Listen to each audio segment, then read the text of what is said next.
Se você não assistiu a aula número 1, eu realmente recomendo que você assista, porque vários conceitos importantes foram explicados na aula número 1. Tudo bem, você pode assistir aqui a aula 2, vai aprender muita coisa também, mas se você seguir o passo a passo, que tudo foi estruturado de uma forma lógica para ter uma sequência, né, uma programação lógica de aprendizado. Então, se você deixar de assistir os conteúdos da aula 1, você pode ficar prejudicado no seu entendimento, tá? Então, vamos aqui direto ao conteúdo da nossa aula número 2. Está na tela a queridíssima Amy Dias Branco. Rob, o que nós vamos falar sobre a Amy Dias? O que nós vamos aprender hoje? Bom, na aula número 1 você entendeu a WEG, né, a empresa WEG negociada na Bolsa de Valores brasileira, e agora a gente vai entender mais como analisar empresas de alimentos, exatamente, empresa de alimentos, a Amy Dias, que ela é a produtora, ela inclusive tem market share número 1 de massas. A Isabela é marca da Amy Dias, tá? Ela tem market share número 1 de massas e market share número 1 de biscoitos no Brasil, então é uma empresa muito importante. E aqui no canal a gente sempre gosta de estudar modelos de negócios com vantagens competitivas. Rob, então você está me recomendando comprar ações da M Dias? Não, não estou recomendando absolutamente nada. Aqui é um canal de conteúdo 100% educacional, onde a gente aprende, se desenvolve, todo mundo junto, crescendo junto. Não tem recomendação de compra, nem de venda, manutenção, nada disso. Aqui é 100% educacional. Então nós vamos falar sobre a Amy Dias, vamos entender melhor como analisar uma empresa de alimentos, porque é muito importante você aprender isso para poder analisar não apenas a Amy Dias nos próximos trimestres, mas também outras empresas desse setor, tá? Bom, o que a gente viu na aula 1? Sempre começo pelo final, né? Eu sempre começo pelo final, então vamos descer aqui, ó, tô descendo o relatório mais atualizado esse, tá, pessoal? Esse é o terceiro trimestre de 2019. Então vamos lá, vamos pro finalzinho. Agora sim, beleza. Então vamos lá. Amy Dias Branco na tela. Receita. Rob, por que a gente sempre faz os 9 meses contra 9 meses? Por que não pega trimestre contra trimestre? Isso eu expliquei na primeira aula, mas só recapitulando. Quando você pega trimestre contra trimestre, acaba tendo muita volatilidade de resultados. Quando você pega um período mais extenso, é como se você estivesse enxergando a floresta e não apenas a árvore, tá bom? Eu gosto sempre de enxergar uma visão mais ampla. Então, 9 meses contra 9 meses, o que nós temos aqui? Nós temos aqui uma estabilidade, né? Pô, menos 0,8%, cara, é estabilidade, né? É uma estabilidade de resultados. Só que em contrapartida nós tivemos um aumento do custo dos produtos vendidos. Isso daqui eu expliquei na aula 1, o custo dos produtos vendidos tem que assistir lá, porque eu não vou ficar repetindo todos os conceitos, tá? Senão a galera que assistiu a aula 1, pô, a galera foi lá, assistiu todo o conteúdo e você quer chegar aqui que eu explique tudo de novo, aí fica complicado, né? Então, teve crescimento aqui do custo dos produtos vendidos, 6,5%. O lucro bruto, portanto, acabou reduzindo 12,4%. Tá? Esse é o nosso primeiro checkpoint, que a gente sempre gosta de ver. Então, a receita operacional líquida ela acabou ficando estável, não teve crescimento, que era o nosso primeiro checkpoint. Segundo checkpoint é a questão da margem bruta, né? Então, quando você tem uma receita flat e uma redução do lucro bruto, consequentemente você tem uma redução da margem bruta, né? Nesse cenário você tem uma redução.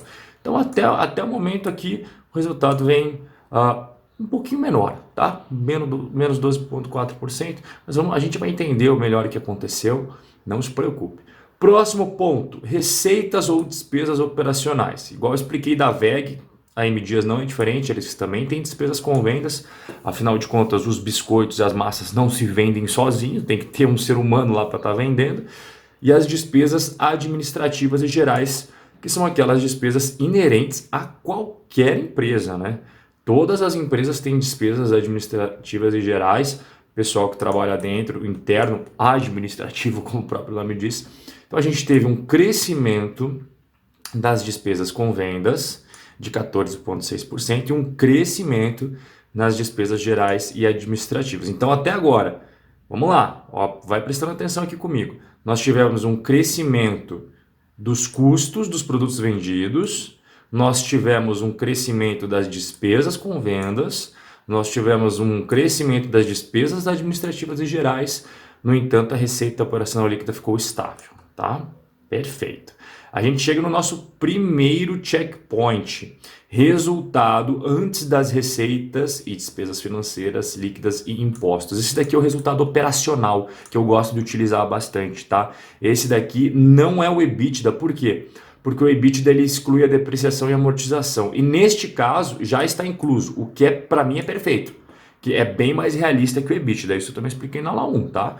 Então, resultado antes das receitas financeiras e dos impostos caiu 50%, tá? Caiu 50%. A gente já vai ver o que aconteceu, o motivo dessa queda, tá? Vai prestando atenção aqui para não perder o foco. Beleza. Então, o resultado antes das receitas e despesas financeiras, impostos, caiu 50%. Beleza. Próximo ponto. A empresa ganhou mais com receitas financeiras, 15,4% a mais.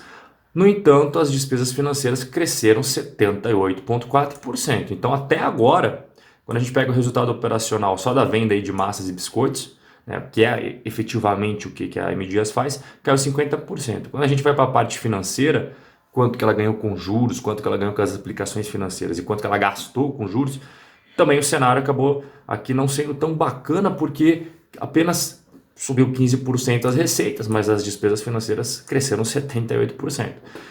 Pois bem, então a gente chega no resultado após resultado financeiro, que só falta uma coisa para subtrair, que são os impostos, né? Até o momento, menos 53,8% dos 9 meses iniciais de 2019 comparado aos 9 meses iniciais de 2018.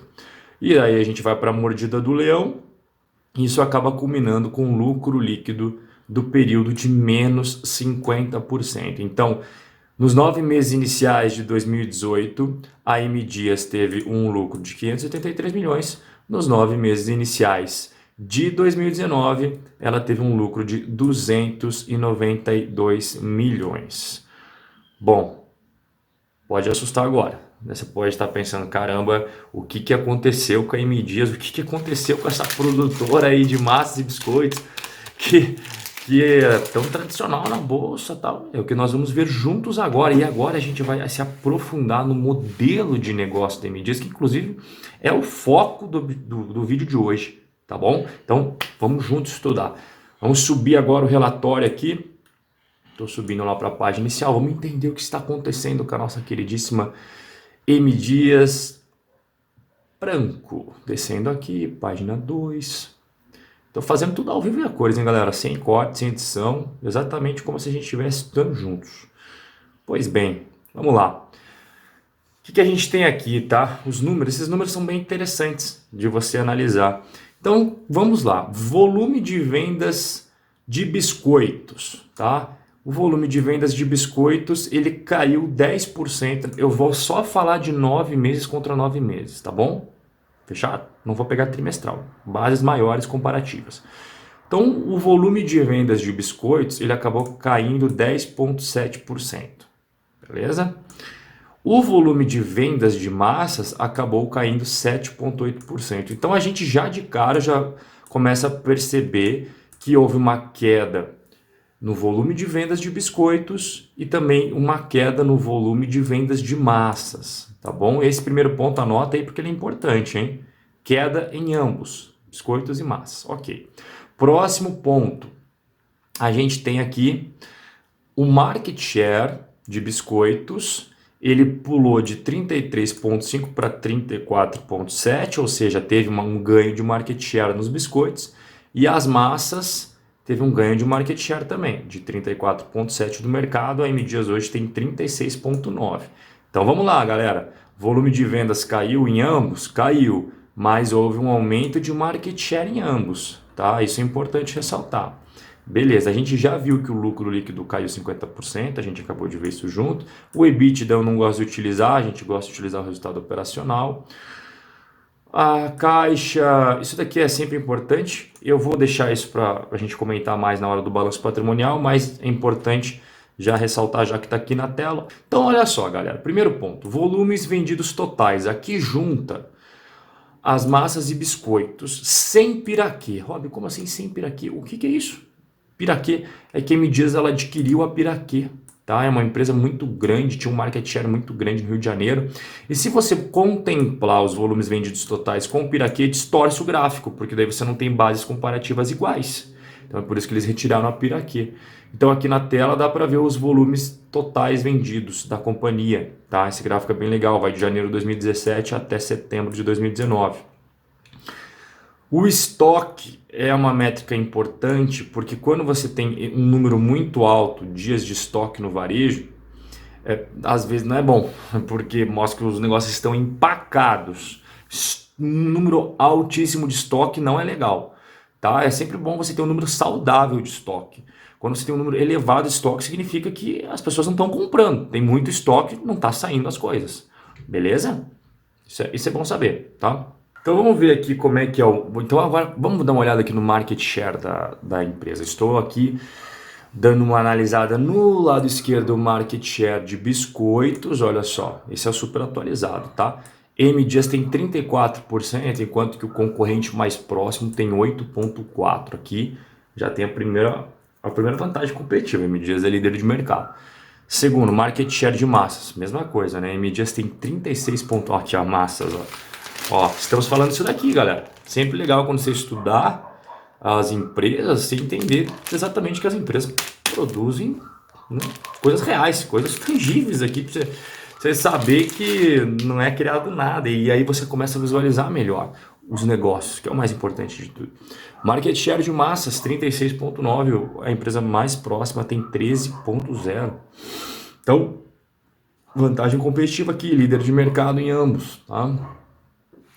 Vamos descendo mais aqui. Agora vamos falar aqui do nível de utilização da capacidade de produção.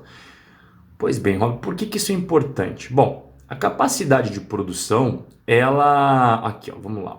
Aqui tem, nossa, tem até uma explicaçãozinha, ó. Eu ia explicar para vocês, mas tem uma explicaçãozinha aqui também. A capacidade total de produção é a máxima que se consegue extrair dos equipamentos, considerando as reduções provocadas pelas paradas de manutenção, tempo de setup, limpeza das linhas, restrições, etc. Bom, então, quando você dá uma olhada aqui, nível de utilização da capacidade, tá? Tem aqui embaixo, ó. Olha só. Tá vendo? Aqui você consegue acompanhar isso daqui, atualiza todos os relatórios da M. Dias, tá bom? Quanto que eles estão utilizando? Ai, Rabi, por que não está utilizando a capacidade máxima? Isso daqui a empresa ela vai controlando.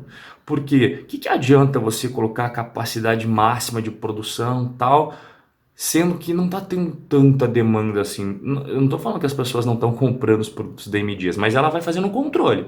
Cara, quanto estão comprando? Estão comprando isso daqui? Produzo isso daqui. Eles que estão comprando isso daqui? Eu produzo isso daqui. O que adianta você produzir isso daqui, ó, e as pessoas comprarem isso daqui? O que vai acontecer com isso daqui? Entendeu? Então eles sempre estão alinhando conforme a demanda dos produtos no mercado. Não adianta nada, vamos botar ali a capacidade, utilizar o máximo possível da capacidade de produção. Só que se as pessoas não estão consumindo tudo aquilo, é besteira, entende? E esse nível de utilização da capacidade de produção, você vai acompanhando trimestre após trimestre. Mas, Rob, isso é fundamental? Não, é mais um indicador, é mais uma coisa que você pode analisar, porque aqui nós estamos aprendendo a analisar negócios, certo? Não é só pegar a última linha do balanço e falar, teve lucro, teve prejuízo, pronto, agora já sei tudo. Não. A importância de você aprender cada vez mais os modelos de negócio é que vai te diferenciar dos investidores que ficam aqui, dos investidores que vão para cá, beleza? Ok, vamos continuar aqui a nossa análise. Então aqui para baixo tem os gráficos para você ver o histórico, tá, da capacidade instalada, aqui onde eu estou passando o cursor, ó, a capacidade instalada, e o quanto de fato eles estão utilizando, que é esse tracejado azul clarinho. Tanto para biscoitos, quanto massas, farinha e farelo, e margarina e gorduras. Ué, por que meu mouse sumiu? O mouse voltou. O mouse voltou. Verticalização, isso eu queria comentar com vocês. Isso é fundamental, galera. Verticalização, tanto da farinha de trigo quanto da gordura. Rob, o que seria verticalização? Pessoal, é o seguinte. para você produzir farinha, para você produzir biscoitos, para você produzir massas, você precisa usar essas matérias-primas, tá? Farinha de trigo e gordura. Geralmente as empresas produtoras de alimentos, o que elas fazem? Elas compram esses insumos no mercado, são commodities, você consegue comprar das pessoas. E a M. Dias resolveu verticalizar a própria palavra. Verticalização, o que é? Você tem, ó, verticalização. Então, o que você tem? Você tem o produtor, o mesmo produtor é o cara que faz a modificação da matéria-prima para transformar em produtos finais. Então, quando você tem um modelo tradicional de negócios, eu só faço biscoitos e massas. E eu compro a matéria-prima e transformo, beleza? Só que você não tem o controle da matéria-prima. Se explodir os preços, você está ferrado. O que a M. Dias fez? Ela começou a verticalizar as fontes de matéria-prima para ter maior controle sobre elas. E é isso que nós estamos vendo aqui. Então, produção própria de farinha de trigo é 85%, ou seja, 85% de tudo que a empresa consome de farinha de trigo é produção própria. Olha que interessante, tá? Só 14,8% é origem externa. Então aqui ela já consegue ter um bom controle sobre essa matéria-prima que é super importante. Tá bom? E em relação à gordura, ela quase alcançou 100% já de verticalização. 98,1% é produção própria. Apenas 1,9% é origem externa. Aqui é outra vantagem competitiva que diferencia a M. Dias Branco dos demais concorrentes. A verticalização. Isso é fundamental você saber. Tá bom? Beleza. Então, olha só, vamos agora entender quanto que cada linha de produto impacta no resultado da companhia. Então, vamos lá. Qual que é o produto mais importante, Rob? Biscoitos. Biscoitos, sem sombra de dúvida. Estou passando o cursor aqui, ó. 841 milhões biscoitos, certo? Tá acompanhando comigo? Tá prestando atenção? Larga o WhatsApp, rapaz. Massas. 320 milhões, então o segundo produto mais importante são as massas. Em terceiro lugar, farinha e farelo. E por fim, margarinas e produtos. Aí a gente tem aqui outras linhas de produtos. Rob, o que são outras linhas de produtos? Bolos, snacks, mistura de bolo, refrescos e torradas. Esse daqui ele é bem pequenininho dentro da importância de medidas. Você tem ali uma receita de 1 bilhão 550 milhões, essas outras linhas de produtos é 33 milhões, é pouquíssimo, tá? Você percebeu então, claro, o mais importante, né? Biscoitos e massas, como a gente já viu, são fundamentais. Aqui tem lançamentos, ações de marketing, tá? Vamos passar por isso daqui. Descer aqui mais um pouquinho. Então aqui, ó, receita líquida, isso aqui é importante para você ver como é que anda o histórico trimestral, tá? Receita líquida, olha só, receita líquida e o volume vendido, tá? Aqui na tela para você. Eu nunca tomo decisão de entrar e sair de uma empresa com base em trimestrais. Aqui é só para você ver um acompanhamento mesmo da receita do volume vendido. Bom, aqui é importante, hein? Vendas por região. Tá vendo aqui eu passando o cursor? Vendas por região. Rob, por que isso é importante? Para você perceber que nem todas as regiões têm o mesmo grau de importância para os biscoitos e massas de M. Dias. É claro, né, Rob? O Sudeste é mais importante. Te peguei. Você está presumindo errado, meu caro. Não é. O mais importante é o Nordeste, por mais contraintuitivo que pareça. Como assim? Não é Sudeste, Rio de Janeiro, São Paulo? Não é. É o Nordeste, tá? O Nordeste é o mais importante para a M. Dias com nada mais, nada menos 61,4% de importância, tá? 61,4% de importância. Depois vem o Sudeste com 25,4%. E aí temos Sul, Norte, Centro-Oeste, Exterior e tal. Ó, Nordeste é o mais importante. Isso você tem que saber. Como investidor, você tem que saber, cara. Tem que saber. Aqui ao lado a gente já viu, tá? Composição da receita operacional líquida, o que é mais importante, a gente já sabe que primeiro biscoitos, depois massas, depois farinha e farelo, mas isso daqui poucas pessoas se atentam. Não, a M. Dias vem para o Brasil inteiro. Claro que ela vende para o Brasil inteiro, mas é o Brasil inteiro que tem o mesmo grau de importância? Não. Agora você já sabe e os outros investidores não sabem. Bom, vamos descer aqui. Os destaques dos biscoitos e massas a gente já deu uma olhada, não tem por que ficar batendo tanto. Aqui é importantíssimo. Aqui é importantíssimo. Custos com matéria-prima. Eu vou até aproximar, eu acho que está meio Vou até aproximar aqui para você ver, cara. Isso aqui é importante demais. Quanto que cada matéria-prima é importante, né? Quanto que gasta nos custos dos produtos vendidos. Qual que é a que mais gasta? Olha que importância, olha que importância do trigo. Ai, Rob, mas não é verticalizado? Cara, não é porque é verticalizado que você não tem gasto, né? Por favor. Primeiro, não é 100% verticalizado. Segundo, não é porque você tem uma produção verticalizada que você não vai ter gastos com a matéria-prima. É óbvio que tem gasto. O que você aumenta na verticalização é o controle. É o controle, mas gasto sempre vai ter. Gasto sempre vai ter. Se não fosse assim, a margem da M Dias seria quase 100%, né? Não tem gasto com matéria-prima. Isso não existe no mundo real. Então, matéria-prima, o que a empresa mais gasta? Tá aqui, ó, trigo disparado, trigo mais importante. Aí temos na sequência óleo, açúcar, farinha de terceiros, gordura de terceiros, embalagens, mão de obra. Aqui ó, é muito caro, isso daqui ninguém dá bola. Mas a partir do momento que você presta atenção no quais são os custos dos produtos vendidos, você entende tudo sobre os produtos. Ó, vai trigo, óleo, açúcar, farinha, tudo isso daqui, as embalagens. Pô, como é que tá esse macarrão aqui? Esse macarrão da Isabela, que é da M Dias. Tá numa embalagem, isso daqui tem gasto, tá? Mão de obra, gastos gerais de fabricação e assim por diante, tá? Então, isso daqui poucas pessoas se atentam, depois não entendem porque não sabem no modelo de negócio. Descendo mais aqui, aqui o preço médio do trigo no estoque da M Dias e o preço médio de mercado, tá? Então, a gente analisa aqui o preço médio atualmente, tá? Atualmente, o preço médio do estoque da M Dias, $223 a tonelada do trigo, mas no mercado está 210.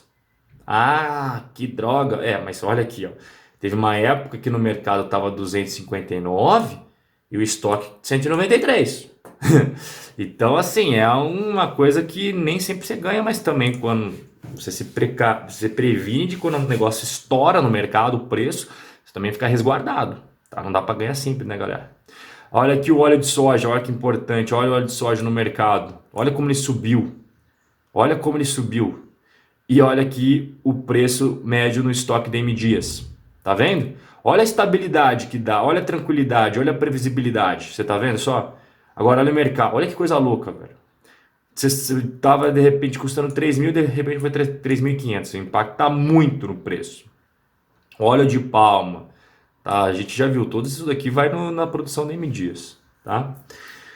Então a evolução histórica aqui do lucro bruto e da margem bruta, você percebe aqui os números, né, trimestre, trimestre, e a margem, uma pequena redução, isso é fato, uma pequena redução, você percebe que a margem, ó, terceiro trimestre de 2017, 42%, atualmente 34,5%. Inclusive esse 34 vem há alguns trimestres já, ó.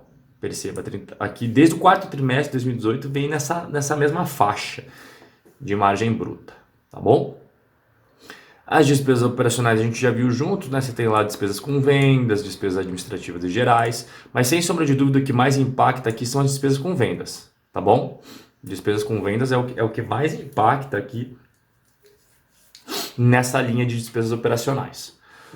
Legal. Até agora não tem muito segredo, né? A gente está tendo uma aula gigantesca, monstruosa aqui. Receitas e despesas financeiras. Então, olha só, aqui ó, dos 9 meses, né? Entrou 94 milhões de receitas, saiu 89 milhões. Tem variações cambiais. Ai, Rob, quer dizer então que Me Dias fica especulando com o câmbio? Claro que não, né? Porque veja, tem matérias-primas, porra, trigo, todas as commodities que a M Dias usa, cara, são negociadas em dólar, tá? Então você tem que trabalhar com a moeda em dólar, não tem jeito. Beleza? Faz parte do business. Ela também tem um pouquinho de exportação e tal, mas não é especulação, faz parte do modelo de negócio. Vou descer aqui mais um pouquinho. Ó, aqui é muito importante também a evolução do lucro líquido e a margem líquida. Aqui na esquerda, tá bom? Ó. Então, realmente, esse ano de 2019 ele está sendo mais desafiador que o ano de 2018, tanto na questão do lucro trimestral quanto na questão da margem líquida, tá? Olha só a margem líquida no primeiro trimestre que foi baixo, 4,3, sendo que no mesmo período em 2018 foi 11,5. Aí você pega o segundo trimestre de 2019 também, 6,5, cara, em 2018 14,1. Terceiro trimestre, 8,7. Pô, terceiro trimestre de 2018, 13,4. Tá? Então, esses são os números da M Dias. A gente não pode ficar tapando os olhos. Mas, ainda assim, empresa lucrativa, a gente já entendeu muito o que aconteceu. Dívida e capitalização e caixa. Tá na tela. Então, como é que está aqui a empresa? Dinheiro em caixa, 645 milhões. Beleza.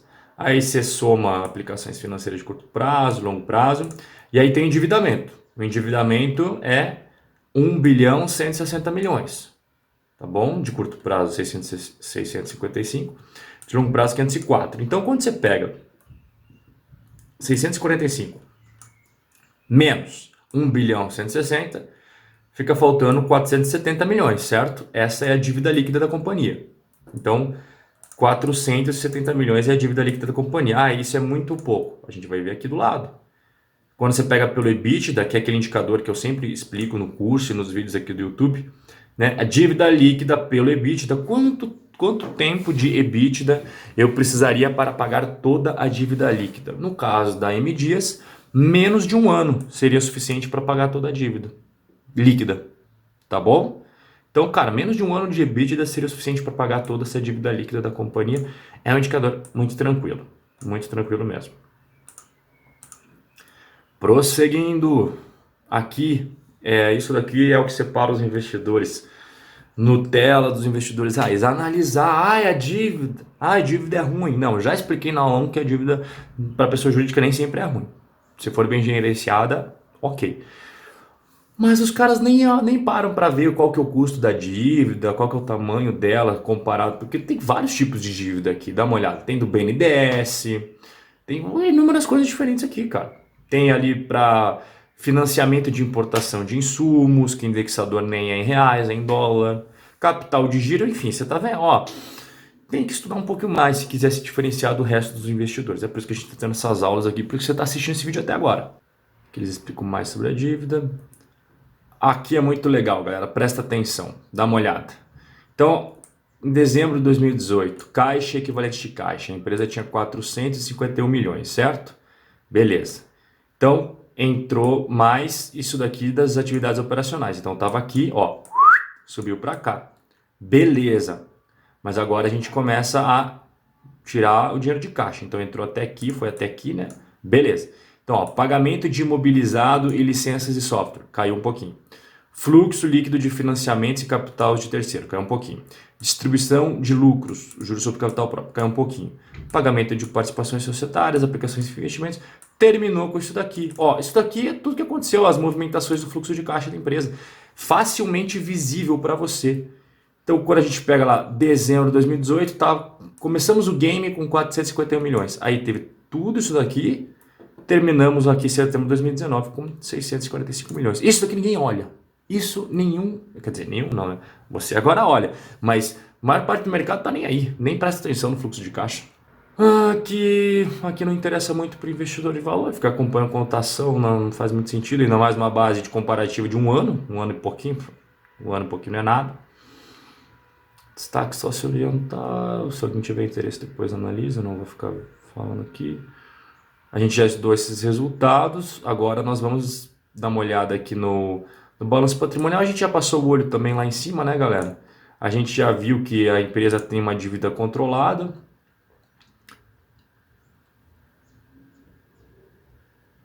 Fluxo de caixa das atividades operacionais.